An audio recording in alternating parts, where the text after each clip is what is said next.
प्रभु राम देव भगवान अल्लाह खुदा ईश आदि नाम एक ही शक्ति के हैं। वो कैसा है, कहां है, कैसे मिलता है, किसने देखा है? ये प्रश्नवाचक चिन्ह पूर्ण रूप से हटाने के लिए अवश्य सुनिए जगत गुरु तत्वदर्शी संत रामपाल जी महाराज के अमृत वचन, सर्व पवित्र धर्मों के पवित्र शास्त्रों के आधार पर।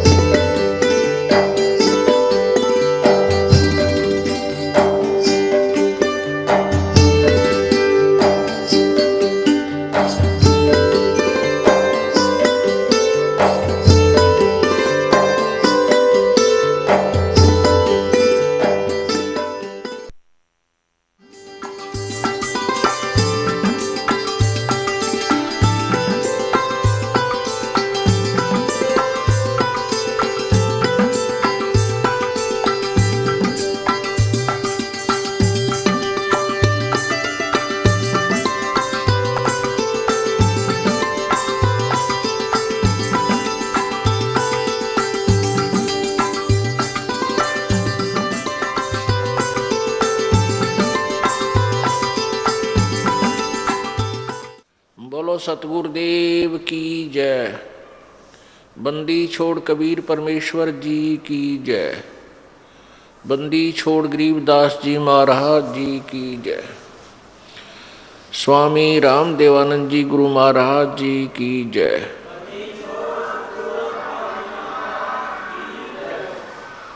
सर्व संतों की जय, सर्व भक्तों की जय, धर्मी पुरुषों की जय। श्री काशी धाम की जय, श्री छुडानी धाम की जय, श्री करौथा धाम की जय, श्री बरवाला धाम की जय। सत साहिब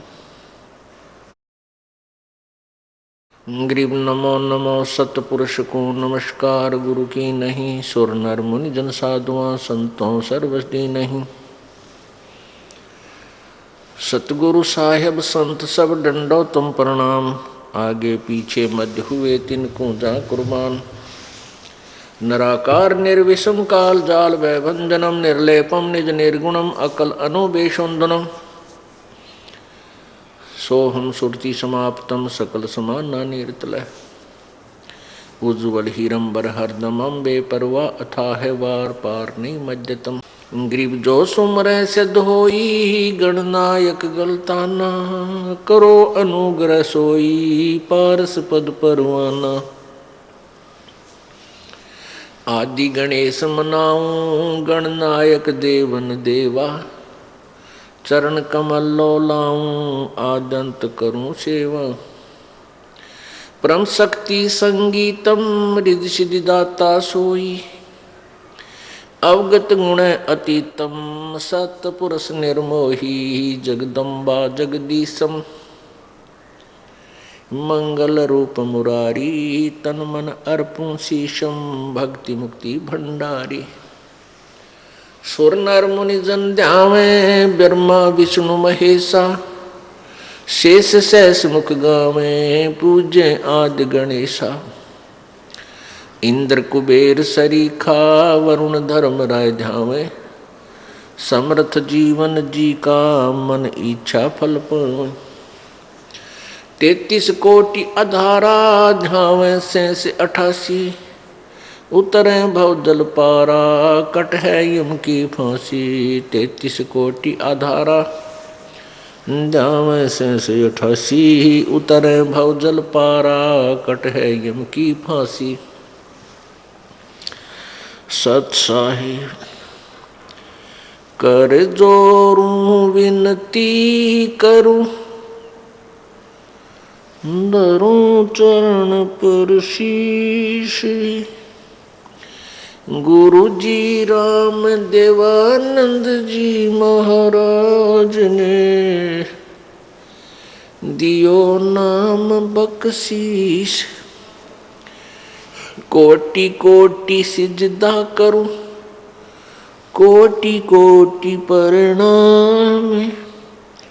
चरण कमल में राखियो मैं बांधी जाम गुलाम। कुत्ता तेरे दरबार का मोतिया मेरा नाम। गले प्रेम की जेवड़ी जहाँ खेचो वहाँ जाऊं मैं। तो करो तो बावड़ू दूर दूर करो तो जाऊं। ज्यों राखो त्यों ही रहूं जो देवो सो खाऊं। 7 द्वीप 9 खंड में गुरु से बड़ा न कोई। करता करे न कर सके गुरु करे सो होवे। कबीर राम कृष्ण से कौन बड़ो उन्हों भी गुरु कीन। 3 लोक के वे धनी गुरु आग आदीन।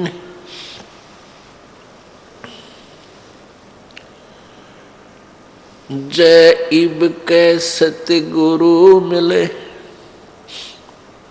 सब दुख आखों रो। चरणों ऊपर शीश धरूं कहूं जो कहनियो। कबीर साईं मिलेंगे पूछेंगे कुशलात। आद अंत की सब कहूं अपने दिल की बात। गुरु जी तुम ना भूलियो चाहे लाख लोग मिल जाही। हमसे तुमको बहुत है तुमसे हमको नाही। कबीर तुमरे विसारे क्या बने मैं किसकी शरण में जाऊं। शिव बिरंच मुनि नारदा इनके हृदय न समाऊं। अब गुण किए तो बहुत किए अब गुण किए तो बहुत किए करत न मानी हारे। बावे बंदा बख्श दियो हो भावे गर्दन उतार। अब गुण मेरे बाप जी बख्शो गरीब नवाज। जो मैं पूत कपूत हूँ बोहर पिता को लाज। मैं अपराधी जन्म का नख सिख भरे विकार। तुम दाता दुख भंजना हमारी करो संवार। परम पिता परमात्मा कबीर देव कबीर साहब अल्लाह अकबर अल्लाह कबीर आदि नामों से जो जाना जाता है ये वही परमात्मा है, वही परमेश्वर है, पूर्ण ब्रह्म है जो सन 1398 विक्रमी संवत 1455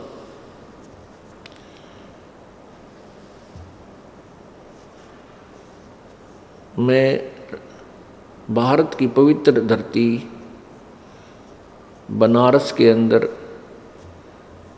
काशी शहर के अंदर एक लहर तारा तालाब में विकसित कमल के फूल के ऊपर शिशु रूप धारण करके प्रकट हुए थे। अपने सतलोक से चलकर आए थे।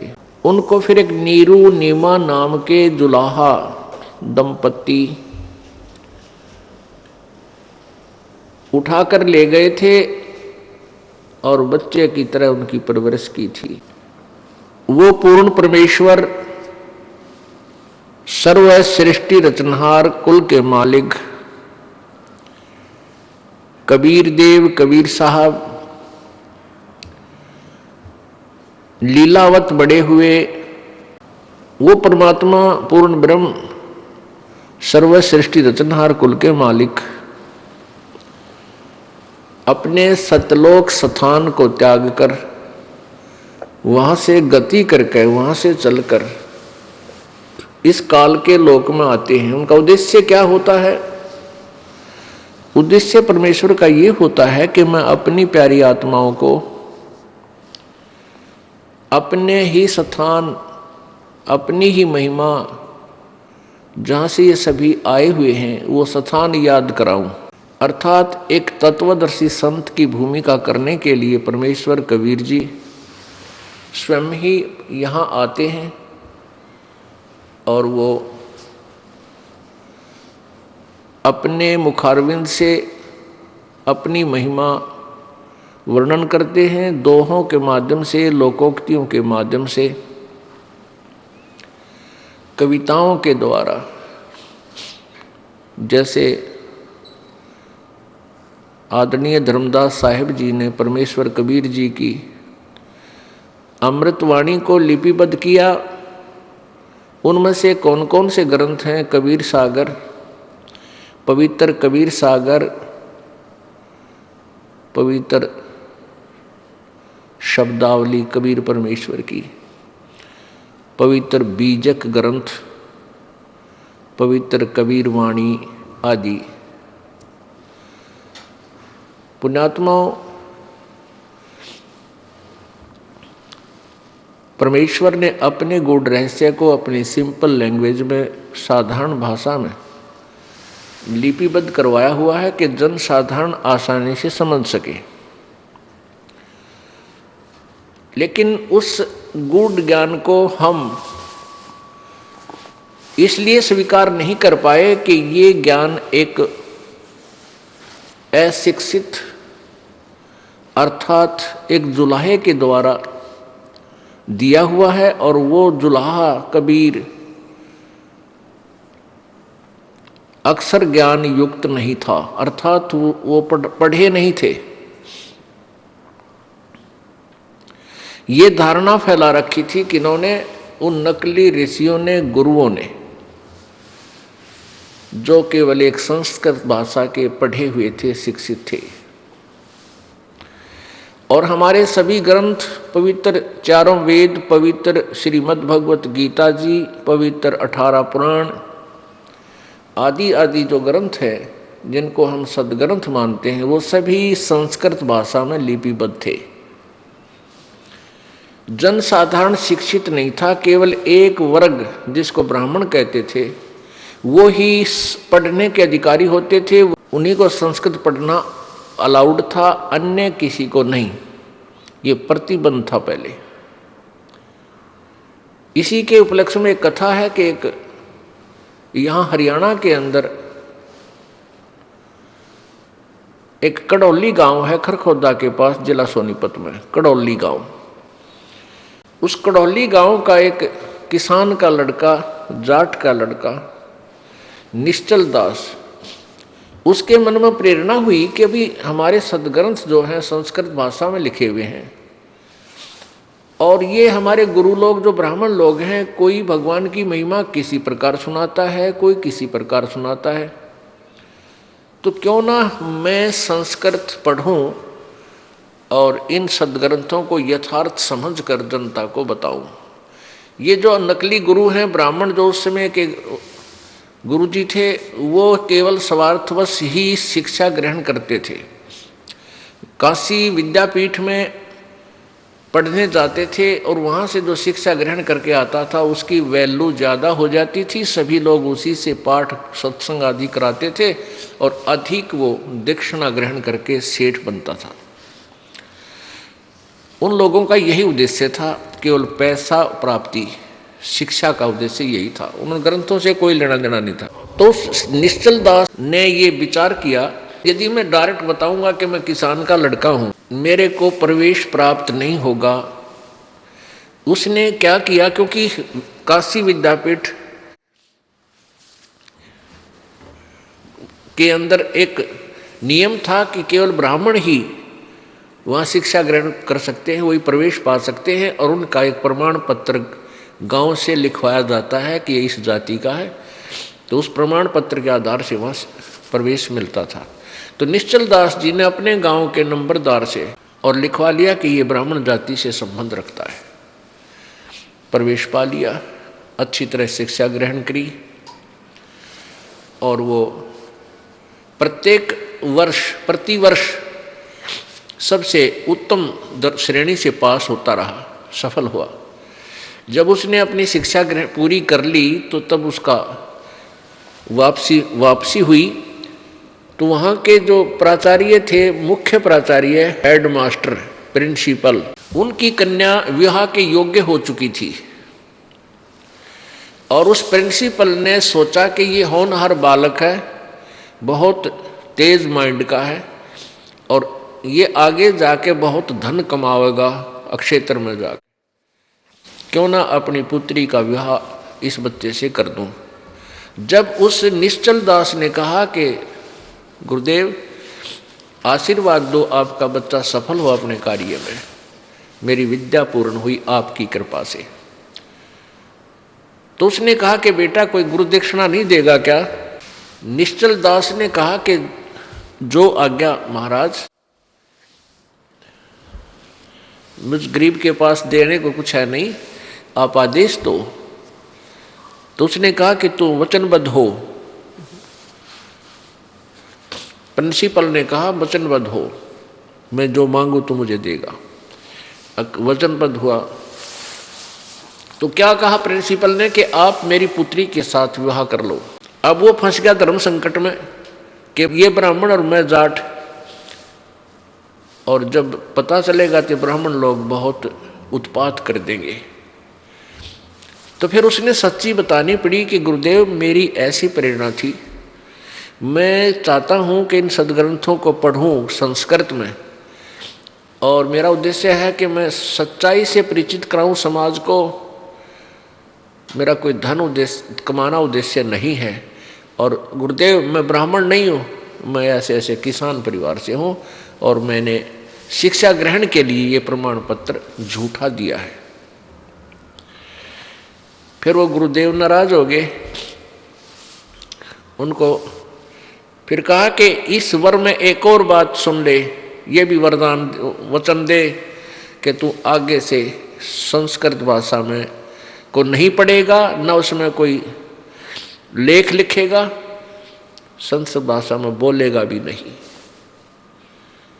और मैं तुझे श्राप देता हूँ कि तुझे 3 ताप के अंतर्गत दुख होगा। तूने झूठ बोला है और झूठ बोल करके शिक्षा ग्रहण की। अब उसने कहा ठीक है गुरुदेव, जो आपकी आज्ञा है। उस निश्चल दास जी ने फिर संस्कृत ना तो लिखी ना पढ़ी, क्यों प्रतिबंध ला दिया उन्होंने, और उसमें ये धर्म के ठेकेदार ना जाने के जुल्म करवा देते थे।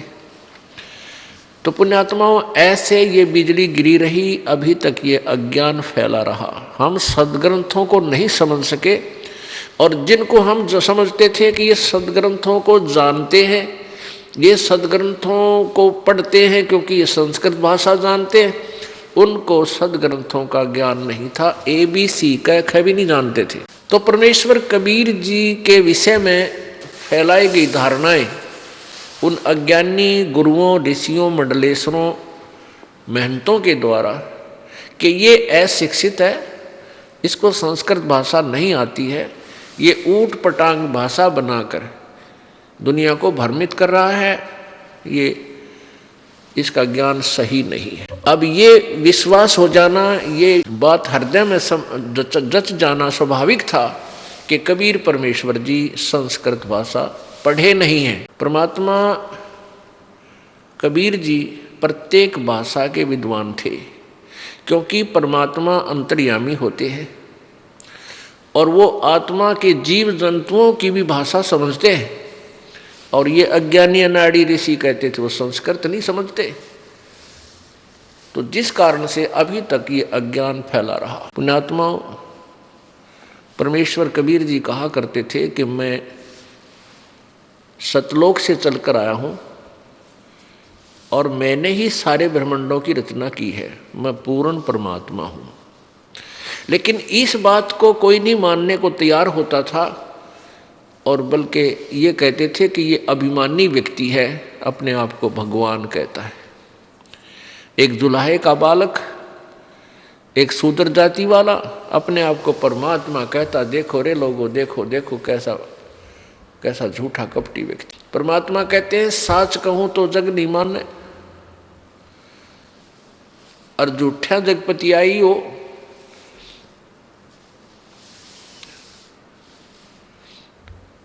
अब मैं साच कहता हूं तो मेरी तो मानते नहीं, मुझे तो झूठा बताते हैं। तो परमात्मा को हम उसमें परमात्मा क्यों नहीं पहचान सके, क्यों नहीं मान सके? कारण ये रहा कि हम जितने भी अभी तक ज्ञान सुना था सभी ने, और ऋषि महर्षि और महंतों और गुरुओं ने ये बताया था कि परमात्मा निराकार है, वो साकार में कभी नहीं आता।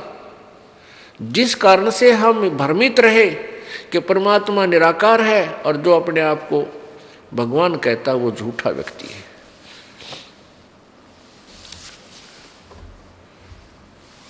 पुण्यात्मा, हमने अभी तक जो ज्ञान सुना हो बिल्कुल विपरीत सुना हुआ है, कोरा अज्ञान सुन रखा है। अब ये ज्ञान परमेश्वर ने स्वयं आकर बताया था 600 वर्ष पहले, उस समय जनता अशिक्षित थी। अब 1947 के बाद भारतवर्ष स्वतंत्र हुआ, उसके बाद यहाँ शिक्षा का एक जोर शोर से प्रचार हुआ। आज बालक से लेकर बूढ़े तक सभी शिक्षित हैं, और आज हम अपने सदग्रंथों को अच्छी तरह पहचान सुन सकते हैं और देख सकते हैं।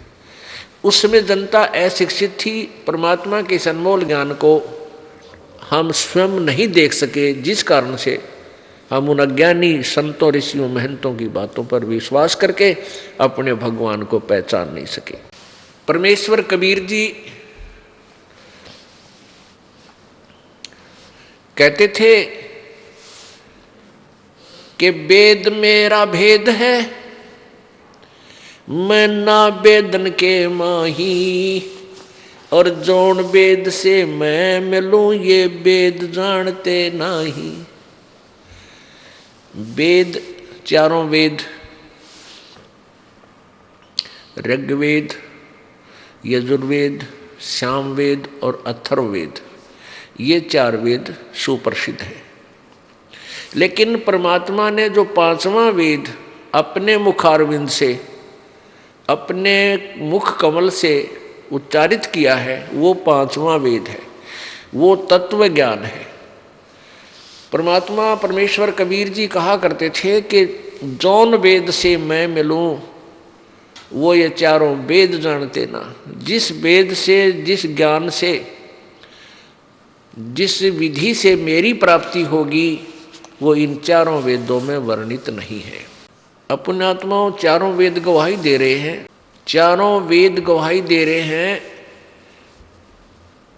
कि उस पूर्ण परमेश्वर के ज्ञान को, उसके विषय में जानकारी को कोई तत्वदर्शी संत बताता है, उससे सुनो। इससे सिद्ध है कि वेद ज्ञान कंप्लीट नहीं है, ये पूर्ण नहीं है। ऐसे ही पवित्र गीता जी अध्याय नंबर 4 के श्लोक नंबर 32 में कहा है कि जो ज्ञान मैंने अभी तक दिया है अर्जुन तेरे को, कि भी कोई तो देवताओं की पूजा करता है, गीता जी अध्याय नंबर 4 के श्लोक नंबर 25 से लेकर 31 तक, उसमें लिखा है कोई तो देवताओं की पूजा करता है, उसी को फाइनल मान रहा है, अंतिम पूजा सही पाप नाशक जानता है। कोई धार्मिक यज्ञ करता है, कहीं भंडारा कर दिया कि तो पशु पक्षियां को दाना डाल दिया, चारा डाल दिया, इसी को फाइनल पूजा मानकर खुश हो गया। कोई मंदिर पूजता है, कोई मस्जिद पूजता है, कोई ऊपर ने पैर करके नीचे ने सिर करके हठ योग करता है। ये सब पूजाएं जो करते हैं ये सभी अपनी अपनी साधनाओं को पाप नाशक जानते हैं। लेकिन चौथे अध्याय के 32वें श्लोक में गीता ज्ञानदाता काल कह रहा है कि अर्जुन, उस परमेश्वर के बारे में, इस धार्मिक अनुष्ठानों के बारे में विस्तार के साथ सच्चिदानंद घन की वाणी में, सच्चिदानंद घन की वाणी यानी उस परमेश्वर ने खुद आकर जो बोली है, वो ज्ञान, जो ज्ञान दिया है, उसमें विस्तार से कहा गया है ये यथार्थ ज्ञान। उसको फिर वो ज्ञान कहाँ मिलेगा, कौन बताएगा? गीता जी अध्याय नंबर 4 के श्लोक 34 में कहा है कि किसी तत्वदर्शी संतों के पास जाकर उस तत्व ज्ञान को सुन, और तत्वदर्शी संतों को दंडवत प्रणाम करने से, कपट छोड़कर यानी विनम्र भाव से, सच्चे दिल से उनसे प्रार्थना करना, उस परमेश्वर के बारे में जानकारी प्राप्त करना कि अर्ज करना, फिर वो तत्वदर्शी संत तुझे वो परमेश्वर के बारे में ज्ञान सुनाएंगे, उनको सुन। इससे सिद्ध है कि गीता जी का ज्ञान कंप्लीट नहीं है, लेकिन ये भी नहीं कहा जा सकता कि ये गलत है। जैसे 10वीं तक का कक्षा तक का सिलेबस पाठ्यक्रम अपना स्थान रखता है, उसकी अपनी स्थिति होती है, और उसके ऊपर जो उच्च क्लासें चलती हैं उनका सिलेबस उससे आगे और अत्यधिक गूढ़ होता है। ऐसे ही चारों वेद और गीता जी, इसको समझो मैट्रिक कक्षा तक का, मैट्रिक क्लास तक का सिलेबस है, 10वीं तक। और परमेश्वर कबीर जी का जो ज्ञान है वो प्रथम से लेकर और फाइनल तक, MA तक, PhD तक सब तरह का उसमें इंक्लूड है। तो उस ज्ञान के बाद किसी भी ज्ञान की आवश्यकता नहीं रहती जो कबीर जी का ज्ञान है। अब कबीर परमेश्वर के ज्ञान को उस जो लोकोक्तियों के माध्यम से, कविताओं के माध्यम से, दोहों वाणियों के माध्यम से, शब्दों के माध्यम से लिखा हुआ है, यानी वो पद्य भाग में है, उसको ये कबीर पंथी भी नहीं समझ सके। क्योंकि कबीर पंथ क्या है? जो कबीर जी के विचारों से प्रभावित होकर उनके द्वारा दिए गए ज्ञान पर ही अपनी साधनाएं कर रहा है, लेकिन वो ज्ञान उनको पूर्ण रूप से समझ में नहीं आया। जैसा भी जिस किसी गुरु ने जो नाम दे दिया उसी को वो जाप करने लगे, जो मर्यादा बता दी उसी को वो करने लगे। अब वो ज्ञान आज भी हमारे पास है, क्योंकि चारों पवित्र वेद, पवित्र श्रीमद् भगवद गीता जी, पवित्र 18 पुराण, पवित्र कबीर सागर, पवित्र कबीर जी की शब्दावली, दोहावली, कबीर जी की वाणी, ये सभी आज भी हमारे पास विद्यमान है। अब हम इनको तुलना करेंगे प्रत्येक सदग्रंथ से कबीर जी की वाणी को, जो प्रत्येक दृष्टिकोण से खरी है। तो उस ज्ञान को ना समझकर कोई कुछ नाम जाप करता है, कोई कुछ नाम जाप करता है, तो वो साधनाएं गलत है।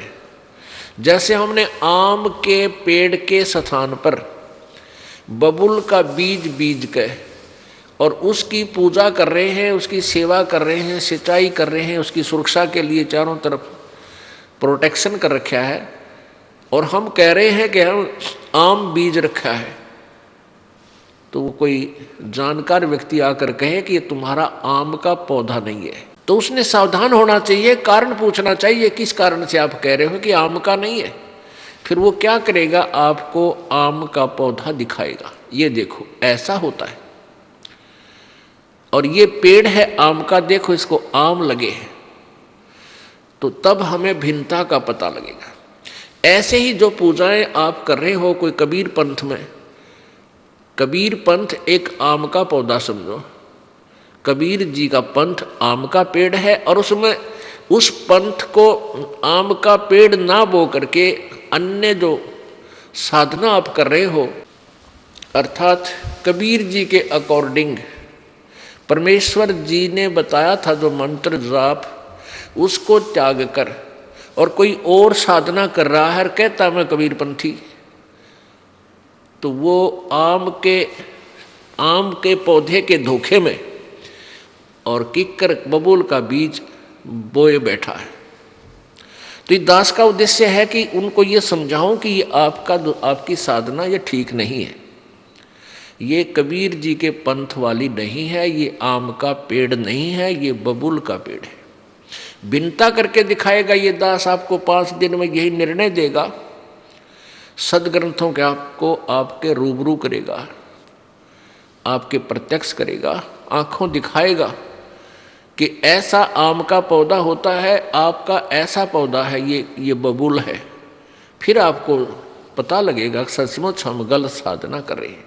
तभी आप उस बबूल के पेड़ को फेंक सकोगे, छोड़ सकोगे, अन्यथा आप उसका चिपके रहोगे और लास्ट में आपको कांटे मिलेंगे, आम नहीं मिलेगा, फल नहीं मिलेगा।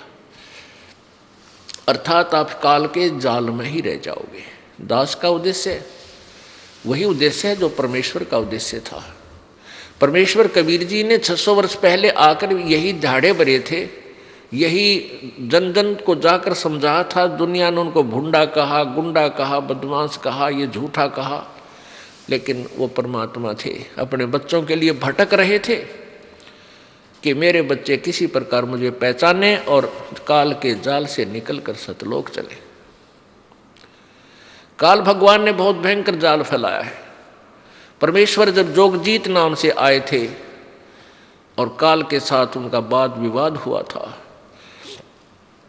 तो इस काल ने कहा था कि मैं 12 नकली पंथ चला दूंगा और तेरी महिमा को गाएंगे, कबीर कबीर कबीर करेंगे, लेकिन सब में अज्ञान भर दूंगा, साधना उनकी नाम जाप गलत करवा दूंगा। वो कहेंगे हम कबीर पंथी हैं, 12 पंथों के अनुयायी होंगे, कबीर जी की महिमा करेंगे, लेकिन वो आम के स्थान पर सबको कीकर बबूल भिजवा दूंगा, अर्थात उनकी साधनाएं गलत करवा दूंगा और वो मेरे ही जाल में रहेंगे। कहा था काल ने 12 पंथ करूं मैं साजा, नाम तुम्हारा ले करूं आवाजा। 12 यानी 12 पंथ, 12 पंथ नाम जो ले ही, हमरे मुख में आन समोही। इन 12 पंथों में, कबीर वाले 12 पंथों में जो नाम लेगा वो मेरे ही जाल में फंसा रहेगा, बाहर नहीं जा सकेगा। फिर परमेश्वर ने कहा था भाई 12वें पंथ में हम ही चलकर आएंगे। जब ये 12 पंथ चल चुके होंगे, उसमें 12वां पंथ है गरीबदास पंथ, संत गरीबदास जी का, जो हरियाणा छुड़ानी में है, हरियाणा स्टेट के अंदर प्रांत में, और जिला झज्जर पहले रोहतक जिले में था। तो वहाँ गरीबदास जी आए हैं और उनको परमात्मा कबीर जी मिले थे। आज का जो समागम प्रारंभ हो रहा है, ये 26 फरवरी 2010 का जो दिन है, ये द्वादशी है, फाल्गुन सुदी द्वादशी। इस दिन परमेश्वर कबीर जी सतलोक से चलकर एक महात्मा, जिंदा महात्मा होते हैं मुसलमानों में, एक काला सा टोप पहनते हैं ऊपर, लंबे से चोटे का ऊंचा सा करके सर पे, और पूरा एक और कोट पहनते हैं, एक ही कपड़ा पहनते हैं काले रंग का, और जो घुटनों से नीचे तक होता है। दाढ़ी बड़ी हुई होती है, केस भी बड़े होते हैं। तो ऐसी वेशभूषा वाले को जिंदा महात्मा कहते हैं। तो पुण्यात्माओं, कबीर सागर, कबीर वाणी, और उसमें प्रमाण दिया है कि 12 पंथ ये कबीर नाम से जो चलेंगे, इनमें जो प्रथम व्यक्ति होगा इसका प्रवर्तक प्रत्येक पंथ का, वो कबीर जी का कृपा पात्र संत होता है। लेकिन उसके ज्ञान को आगे आने वाली उसी के उत्तराधिकारी काल के दूत उसको उलझ पुलझ कर देते हैं। जैसे धर्मदास जी का प्रथम पुत्र नारायण दास जो थे, वो काल का दूत था, उसको वो विरोध करता रहा, कबीर जी का भी और अपने पिताजी का भी। फिर परमेश्वर कबीर जी की कृपा से धर्मदास जी को एक पुत्र और प्राप्त हुआ, जिसका नाम चूड़ामणि रखा। परमात्मा ने आशीर्वाद दिया। तो चूड़ामणि जो था वो प्रथम धर्मदास जी के जो वंशज हैं, उनमें से पंथ जो चले हैं, उनमें से वो प्रथम था, और वो उसका ज्ञान सही था। उसके केवल 5 नाम देने का अधिकार दिया गया था। सतनाम और सारनाम देने का किसी को अधिकार नहीं दिया गया था, परमात्मा कबीर जी द्वारा। लेकिन आगे चल के उसी के पीढ़ी में चूड़ामणि जी वाली पीढ़ी में आगे चल के ये काल के दूत महंत हो गए। उन्होंने वो नाम वास्तविक खत्म करके और ही एक मंत्र लंबा चौड़ा, अजर नाम, अमर नाम, पाताल्य सब सिंधु नाम, इस तरह के एक पूरा श्लोक उनको दान कर देना शुरू कर दिया। कारण क्या था कि ये 5 नाम दिए जाते थे, जो दास देता 7। ये 5 नाम कौन से हैं? ये हमारे शरीर में बने हुए कमलों के, इन प्रत्येक कमल पर प्रत्येक एक देवता का अधिकार है। मूल कमल में गणेश जी, जो हमारे नीचे रीढ़ की हड्डी जहाँ समाप्त होती है, पीछे बैकबोन जिसे बोलते हैं, गुदा के पास, उससे 2 उंगल ऊपर अंदर की तरफ एक कमल है, एक आंतड़ी सी है जिसमें 4 कमल पंखड़ियाँ जैसा आकार है, उसमें गणेश जी का निवास है। उसका मंत्र दिया जाता था कबीर जी द्वारा। फिर उससे ऊपर स्वाद चक्र है, स्वाद कमल है, उसमें सावित्री ब्रह्मा जी का निवास है और उनका एक मंत्र दिया जाता है जो ये दास आपको देता है, दिया गया था सतगुरु द्वारा। फिर नाभि कमल में विष्णु और लक्ष्मी जी का निवास है, अधिपत्य है, उसका एक मंत्र दिया जाता है। ऐसे हृदय कमल में सावित्री और शिव और पार्वती जी का निवास है, इनका भी एक मंत्र दिया जाता है। कंठ कमल में ये दुर्गा है, अष्टंगी है, इसका भी एक मंत्र दिया जाता है। तो ये मंत्र परमात्मा इसलिए देते थे कि जब तक तुम यहाँ रहोगे तब तक तो तुम्हें इस संसार की सुख सुविधा यही देव देते हैं और इनकी ये मजदूरी है, ये तुम करते रहो। दूसरा इससे ये होगा कि तुम्हें इस कारण से मनुष्य जीवन मिलते रहेंगे जब तक आप इस अब वर्तमान जो समय चल रहा है पिछली पीढ़ी तक तुम्हें मनुष्य जीवन मिलता रहेगा। इस उद्देश्य से परमात्मा ने वो वास्तविक मंत्र उस समय नहीं खोला था, क्योंकि जनता अशिक्षित थी और उस मंत्र के खोल देने से दे देने से जो दास अब दे रहा है, तो सभी ये नकली संत भी उन्हीं नामों को देने लग जाते। आज हम भिन्नता नहीं कर पाते और उनके देने से लाभ नहीं होता, क्योंकि जो अधिकारी होता है वही मंत्र देगा तो लाभ होगा, अनधिकारी उसको देता है तो उसका कोई लाभ नहीं होगा। तो प्रथम जो प्रवर्तक होते हैं वो उन 12 पंथों के प्रारंभ के जो स्रोत थे वो परमात्मा के कृपा पात्र थे। लेकिन आगे चल के उन पंथों में उनके तुरंत बाद ही जो है काल के दूत मनमुखी नाम जाप देने लग गए और उस मार्ग से भ्रष्ट कर देते हैं।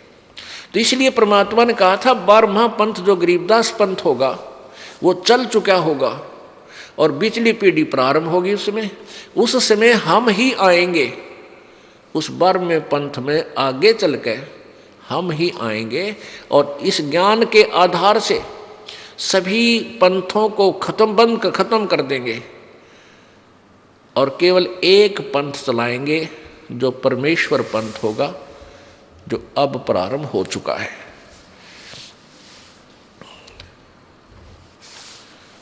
पुण्यात्मा, आज का जो समागम प्रारंभ हो रहा है ये इस खुशी में हो रहा है कि परमात्मा यदि हमें आकर के आप ज्ञान नहीं देते तो काल भगवान हमें कभी भी प्रभु के विषय में जानकारी नहीं देता और हम युगों युगों ऐसे ही यहाँ भटकते भ्रमते रहते, कभी पशु बनते, कभी पक्षी बनते, कभी टांग कटती कि आँख फूटती, अंधे हो जाते, कैंसर से दुखी होते। उस दयालु भगवान ने अपने बच्चों पर फिर दया आई और वो आकर के हमें फिर मिले। पुण्यात्माओं, सबसे पहले हमने परमात्मा को पहचानना है कि जिसको हम भगवान कह रहे हैं ये वास्तव में भगवान है कि नहीं, ये परमात्मा है या नहीं। जैसे हम बबूल का बीज रहे हैं या आम का बीज रहे हैं, तो सबसे कोई हमें भ्रमित कर रहा है कि ये आम का पौधा नहीं है, तो हमने उसकी पूरी परख करनी चाहिए, तब हम उस पर स्थिर हो पाएंगे और तभी उसकी रुचि से हम पूजा करेंगे। अब जैसे दास कह रहा है कि कबीर पंथ में कोई भी पूजा कबीर जी वाली नहीं है, वो गलत साधना कर रहे हैं, और आप जी को लगता है कि ये गलत बोल रहा है रामपाल, ये ऐसे कैसे हो सकता है, तो उसकी पहचान करो, अक्षुब्ध ना हो। अब जैसे ये दास कह रहा है, मुझे शौक नहीं है ये बातें कहने का। कोई ये कहता है कि किसी की धार्मिक भावनाओं को ठेस नहीं पहुंचाना चाहिए। पुण्यात्माओं, ये धार्मिक भावनाओं को ठेस नहीं है, लेकिन धार्मिकता का उत्थान है इससे। अब ठेस जैसे बालक है, छोटा सा बच्चा, और वो कहीं पर ये बिजली का तार टूट के नीचे लटक रहा है और बच्चे के हाथ की पहुंच में है और उसमें स्पार्किंग हो रही है, उसमें चिंगारियां फट रही हैं, फूल जड़ी सी निकल रही हैं, उसमें से आतिशबाजी सी निकल रही है, और वो बच्चा उसको एक बहुत अच्छी उत्तम वस्तु मान के, और वो बच्चा उसको ग्रहण करने के लिए चल रहा है, उसको पकड़ना चाहता है। उसकी भावना है कि मैं इसको पकड़ूं, बहुत अच्छी वस्तु है, ग्रहण करूं।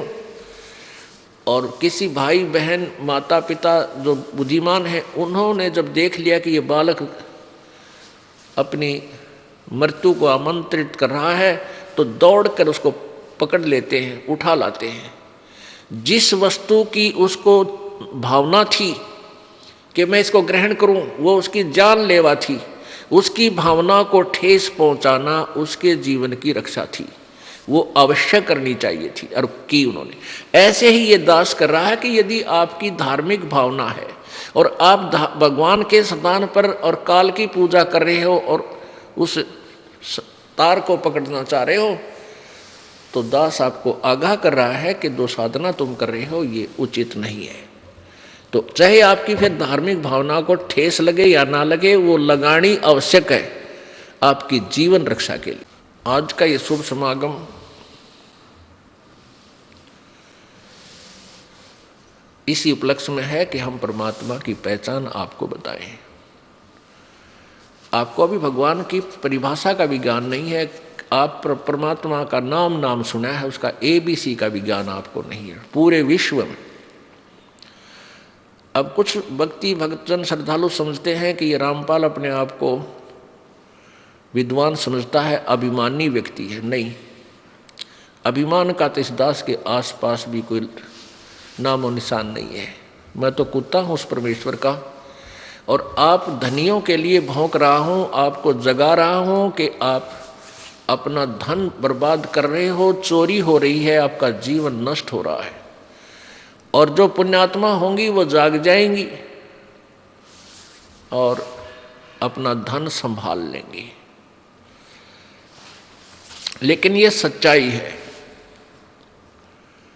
आज वर्तमान में विश्व के पास कोई भी आध्यात्मिक ज्ञान यथार्थ नहीं है। सब काल के द्वारा भ्रमित लोक वेद के ऊपर आश्रित हैं और उन्हीं साधनाओं को करके अपना जीवन बर्बाद कर रहे हैं।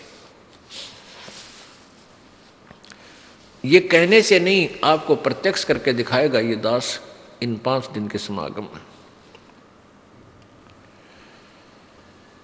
आज का जो दिन समागम का हमें मिला है सत्संग का, पहले इसके उपलक्ष्य में एक कथा सुनाते हैं। चारों युग में संत पुकारे, कूक कहा हम हेल रे, हीरे माणिक मोती बरसे हैं ये जग चुगता ढेल रे। परमेश्वर कबीर जी कहते हैं, चारों युगों में मैं आया और मैंने भी आवाज़ लगा लगा कर, हेला देकर, बहुत ज़ोर से आवाज़ लगा लगा कर बताया कि जो साधनाएं तुम कर रहे हो ये काल साधना है, सत साधना नहीं है, रॉन्ग साधना है तुम्हारी। और जिन संतों को मैं आकर मिला, जिनको मैंने अपने यथार्थ ज्ञान से परिचित करवाया, अपने सतलोक दिखाया, उनको वापस छोड़ा, उन संतों ने भी आवाज लगा लगा कर कूक कूक के ये मेरे ज्ञान का प्रचार किया। लेकिन ये भोली आत्मा काल के दूतों द्वारा भ्रमित, ये हीरे मोती जवाहरात लाल के स्थान पर कंकर इकट्ठे कर रहे हैं, आन उपासना रूपी कंकर इकट्ठी कर रही हैं, ये डड़े इकट्ठे कर रहे हैं। उन सत भक्ति रूपी हीरे मोतियों को छोड़कर कंकर आन उपासना रूपी अन्य साधना जो कर रहे हैं, यथार्थ साधना को छोड़कर वो कंकर पत्थर अपने थैले में डाल रहे हैं, उनको बहुमूल्य जानकर, जबकि वो यूजलेस है, उनकी कोई कीमत नहीं। तो परमात्मा हमें बता रहे हैं कि चारों युग में संत पुकारे और कूक कहा हम हेल रे, हीरे माणक मोती बरसे हैं ये जग चुगता ढेल रे। प्यारी आत्माओं, हे पुण्यात्माओं, वो परमात्मा कबीर कितना दयालु हमारे मालिक, क्योंकि वो हमारे पिता हैं। हम सभी चींटी से लेकर हाथी, रंग से लेकर देवता, ब्रह्मा विष्णु महेश इंद्र तक के वो हम सभी के वो पिता हैं।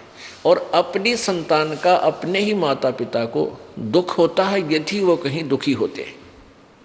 अन्य केवल औपचारिकता करते हैं और 2 दिन पीछे खिसक जाते हैं, लेकिन माता पिता अंतिम सांस तक अपने बालक के दुख में दुखी रहते हैं।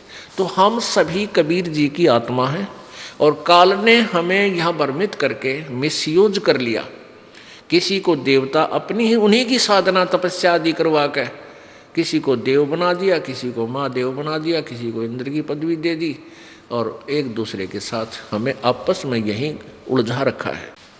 वेद हमारा वेद है, वेद मेरा भेद है, मैं ना वेदन के माही, और जौन वेद से मैं मिलूं ये वेद जानते नाही।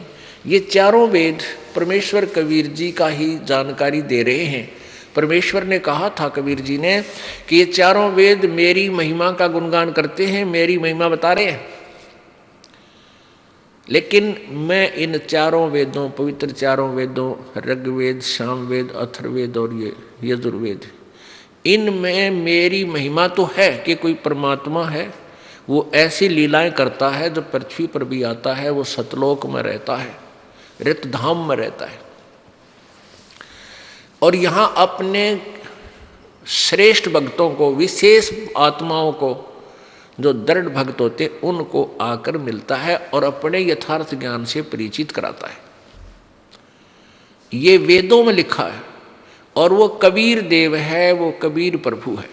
पुण्यात्मा, पवित्र चारों वेदों को विश्व का कोई भी व्यक्ति नहीं ये कहता कि ये ज्ञान ठीक नहीं, और कोई कहता है तो वो तो बिल्कुल मूर्ख है, महामूर्ख कह सकते हैं उसको, जो वेदों और गीता जी को कहता है ये ज्ञान ठीक नहीं है। तो उसी वेदों और गीता जी के आधार से पवित्र हिंदू समाज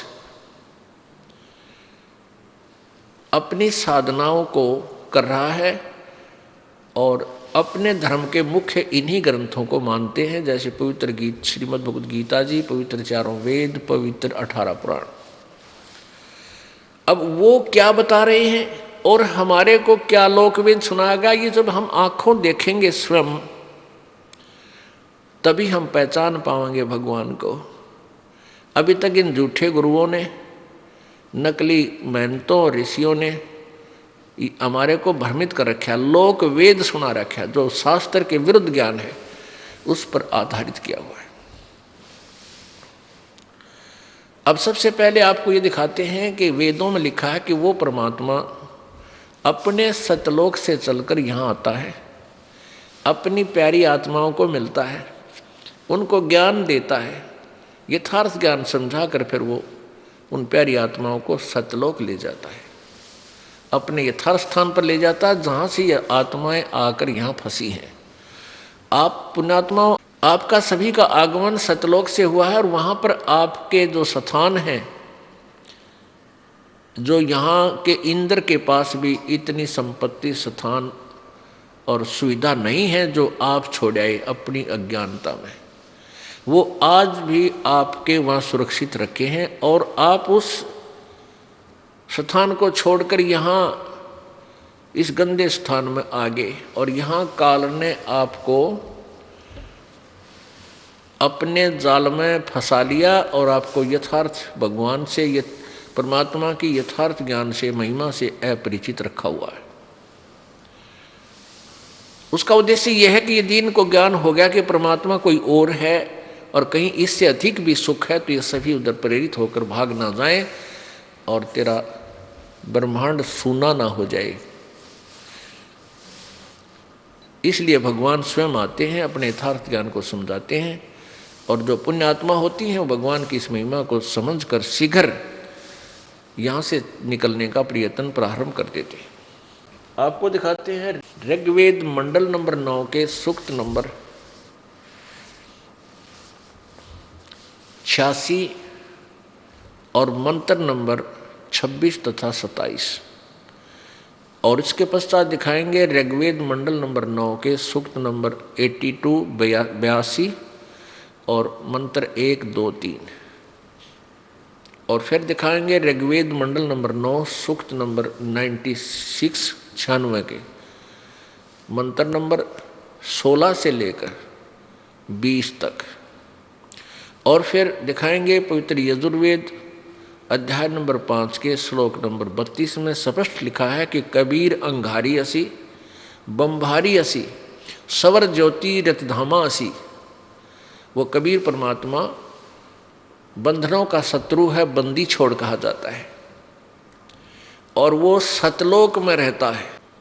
वो सतलोक सतधाम युक्त है, रतधामा सतधाम वाला, सतलोक वाला है, वहाँ रहता है।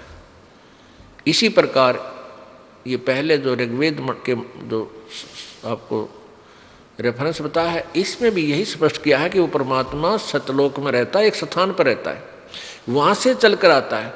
और अभी तक ये वेदों के ज्ञाता जो बने फिरे थे, ऋषि महर्षि नकली, ये कहते थे भगवान एक देशीय नहीं है, ऊपर नीचे कहीं एक स्थान पर नहीं रहता, वो निराकार है, वो कभी किसी को दिखाई ही नहीं देता। जबकि वेद कहते हैं वो साकार है, सशरीर है, उसका नाम कबीर है, वो सतलोक में रहता है। अब देखिएगा ये पवित्र ऋग्वेद आपको दिखाते हैं। पवित्र ऋग्वेद